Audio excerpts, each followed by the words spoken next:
I got so much motherfucking design on right now.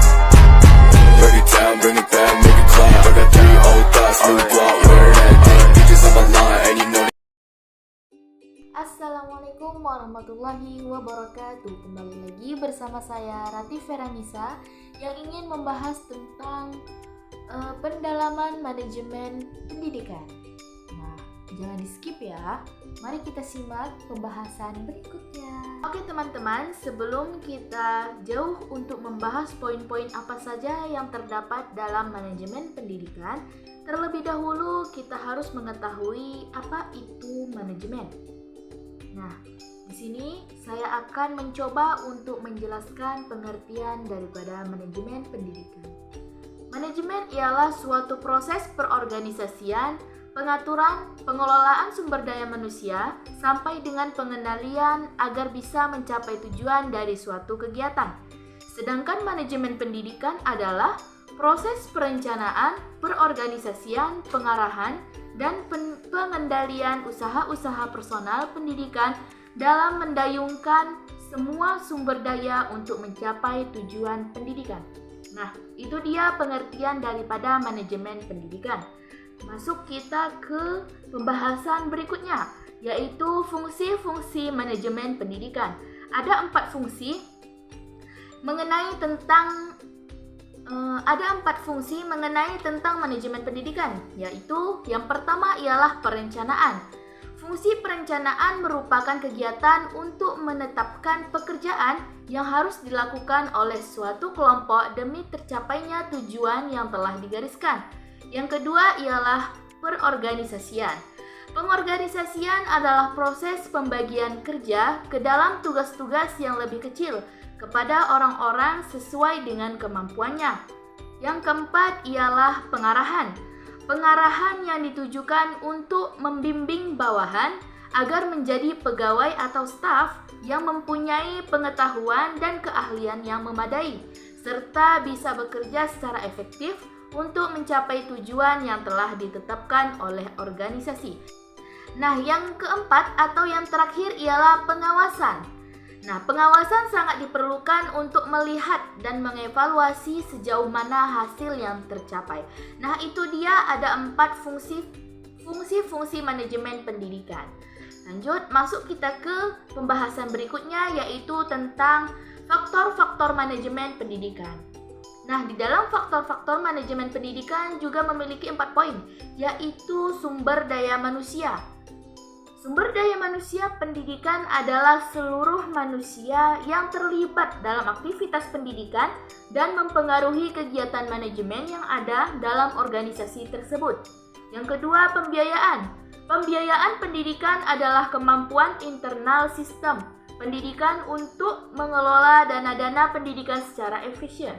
Yang keempat ialah sarana dan prasarana. Sarana pendidikan adalah segala sarana fisik yang mendukung kegiatan pendidikan.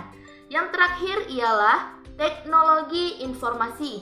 Perkembangan teknologi di bidang informasi merupakan suatu proses memberikan peluang untuk memanfaatkan semaksimal mungkin inovasi-inovasi teknologi informasi sehingga timbulnya masyarakat ilmiah.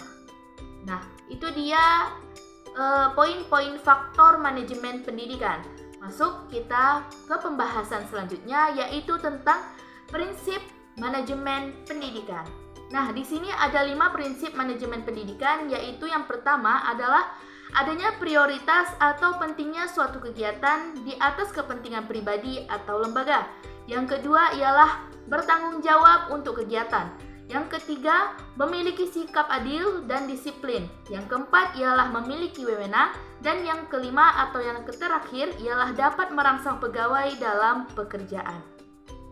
Nah, itu dia poin-poin daripada prinsip manajemen pendidikan.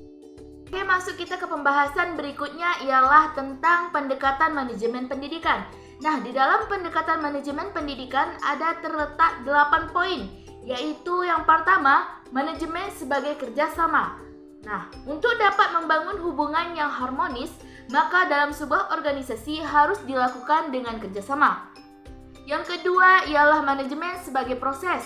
yaitu suatu proses adalah perubahan dalam suatu objek atau organisme, khususnya tingkah laku atau perubahan psikologis. Yang ketiga ialah manajemen sebagai suatu sistem. Sistem adalah suatu keseluruhan yang terdiri atas bagian-bagian yang saling berinteraksi dalam suatu proses untuk mengubah input menjadi output.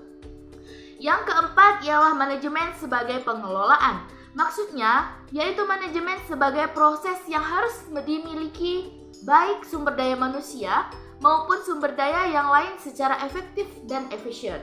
Nah, yang kelima ialah kepemimpinan dalam manajemen. Maksudnya bahwa pemimpin adalah individu dalam suatu kelompok yang memberikan tugas pengarahan dan pengkoordinasian yang relevan dengan kegiatan-kegiatan kelompok. Nah, yang keenam ialah pengambilan keputusan manajemen. Ini merupakan hal yang sangat penting dalam manajemen pendidikan karena memiliki peran penting dalam memotivasi, kepemimpinan, komunikasi, koordinasi, dan perubahan dalam organisasi. Yang ketujuh ialah komunikasi dalam manajemen.